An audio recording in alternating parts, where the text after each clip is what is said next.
welcome to Chore Chapters, because everyday tasks need good company. I'm Leo, and with me as always, we have got Luna. Hey everyone, I hope you're all doing well. Today we've got a thrilling and interesting story lined up, so grab your headphones and let's dive straight into the story.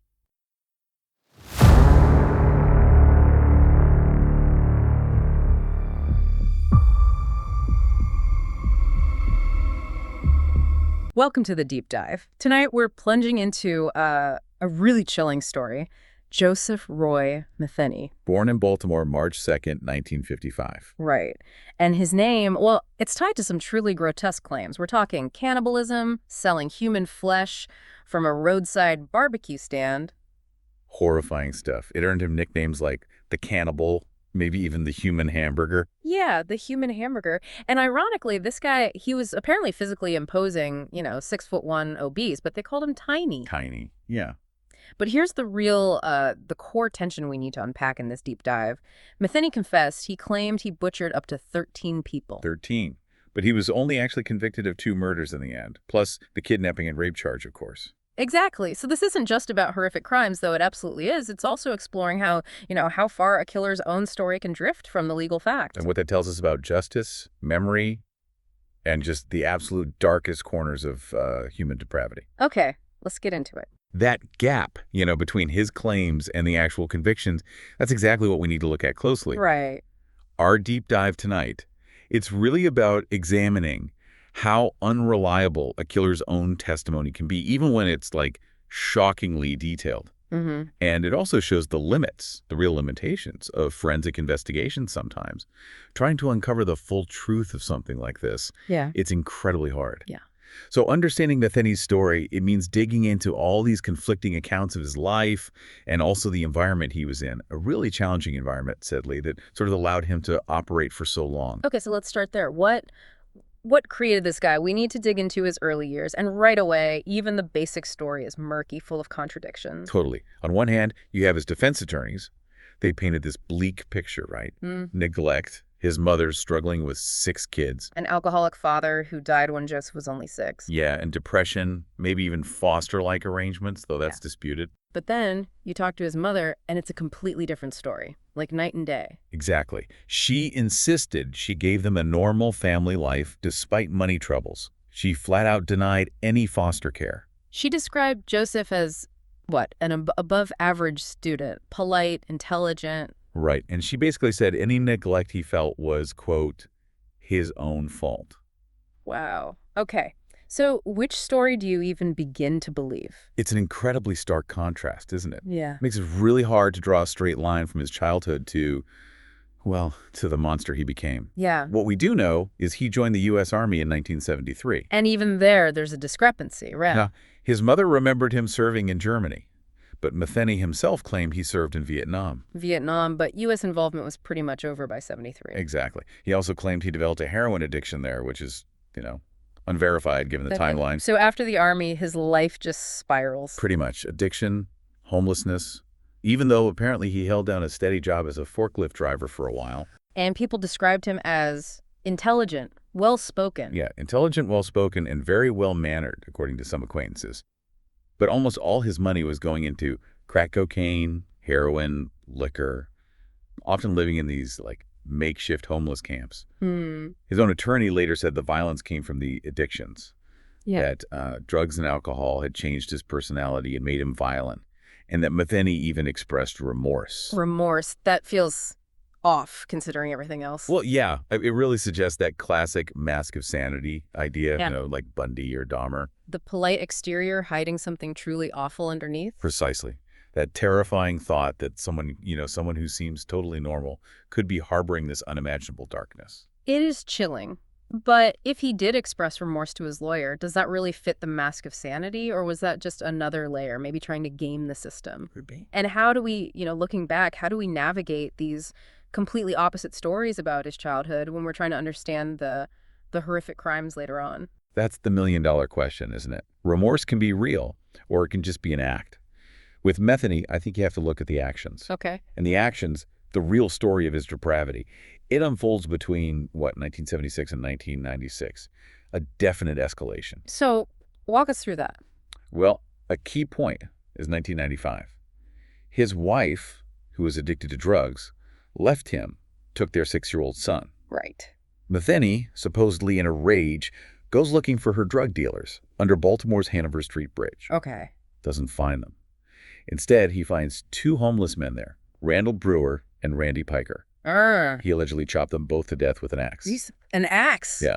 Dumped their bodies in the river. They were never found. Never found, so. So he was actually acquitted of those murders in July 1996. Not enough evidence. Acquitted, despite later confessing. That's huge. It's critical. A massive missed opportunity for the justice system. He stayed free. Which allowed him to kill again. Exactly. Yeah. He later confessed to those axe murders and also to killing Kathy Ann Magaziner back in 1994. Magaziner? What happened there? He strangled her, buried her in a shallow grave at his workplace.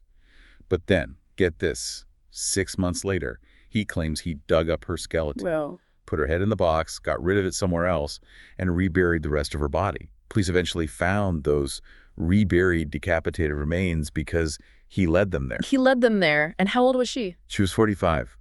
And Metheny made this chilling claim that he actually relured her in 1985, specifically for consumption. Oh my God. Okay. And then there was Kimberly Lynn Spicer. Right. Mid-November 1996. She was 26.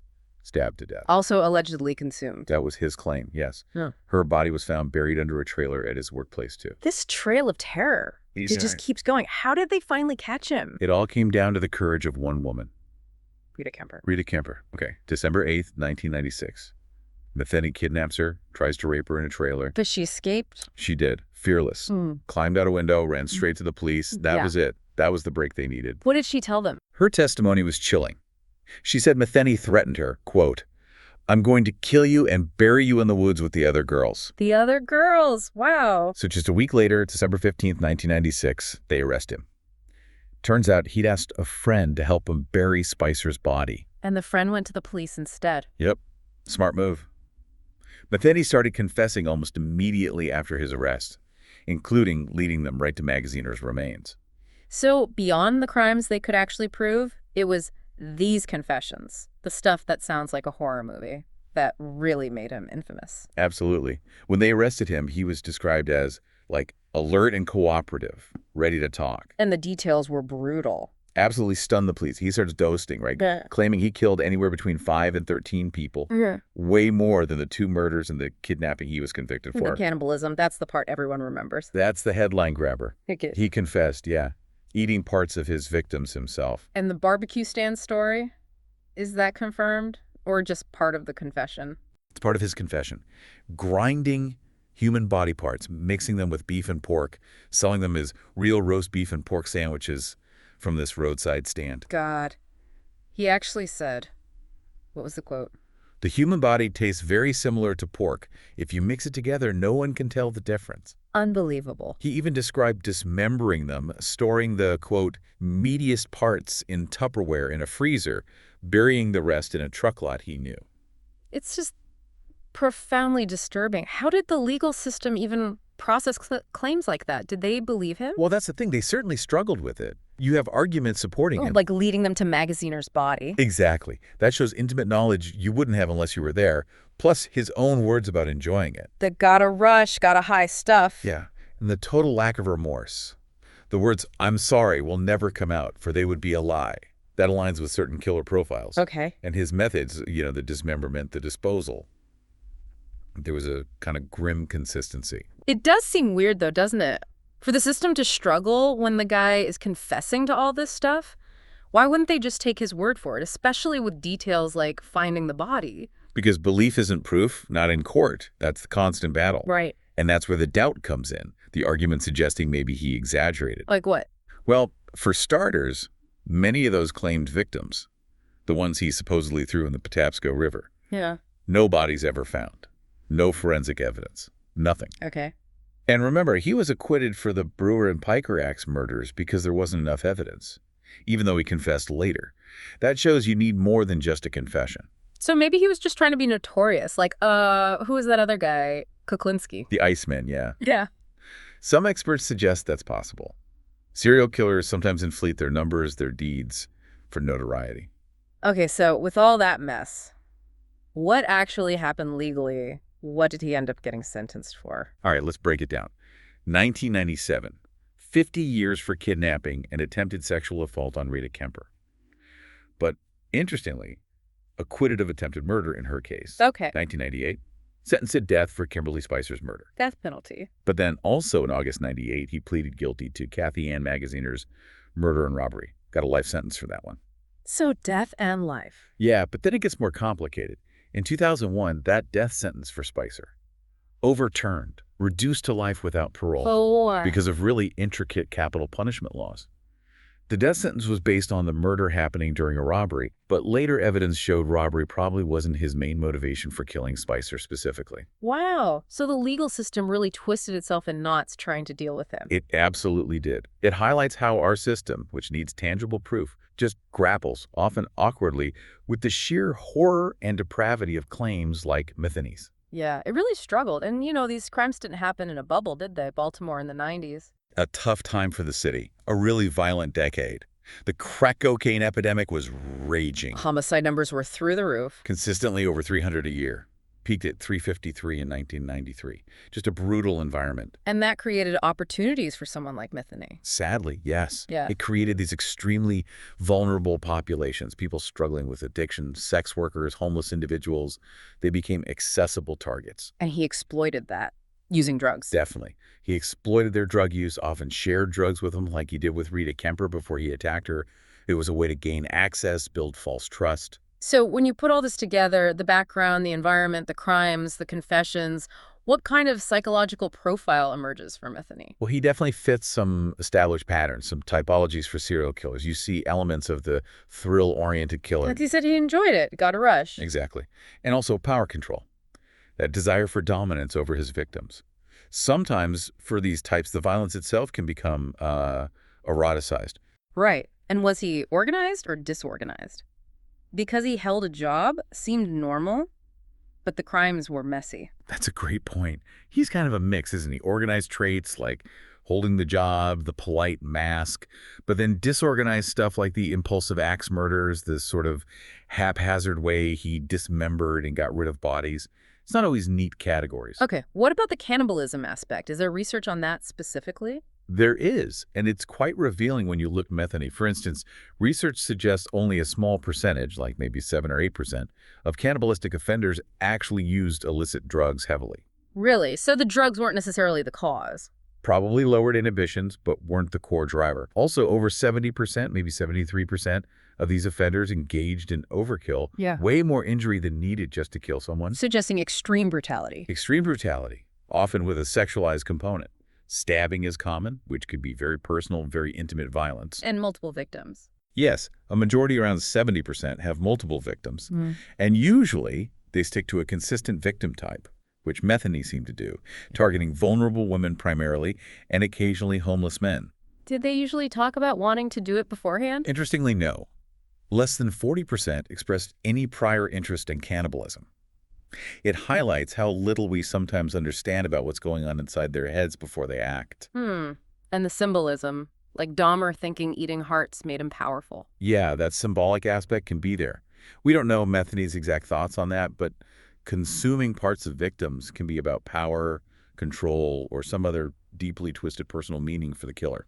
It really makes you pause, doesn't it? Thinking about how much those early years shaped him, especially with such different stories about what even happened. Absolutely. And seeing those stats, yeah, Metheny fits certain patterns, but that cannibalism claim, the barbecue stand, it still feels almost off the charts, beyond comprehension. It really does. Yeah. And connecting it back, Metheny's case just starkly underscores the vulnerabilities that exist right there on the edges of society. And the incredibly complex, often completely hidden motivations of people who commit these extreme acts. It's a harsh reminder of the dangers lurking in the shadows of addiction and homelessness.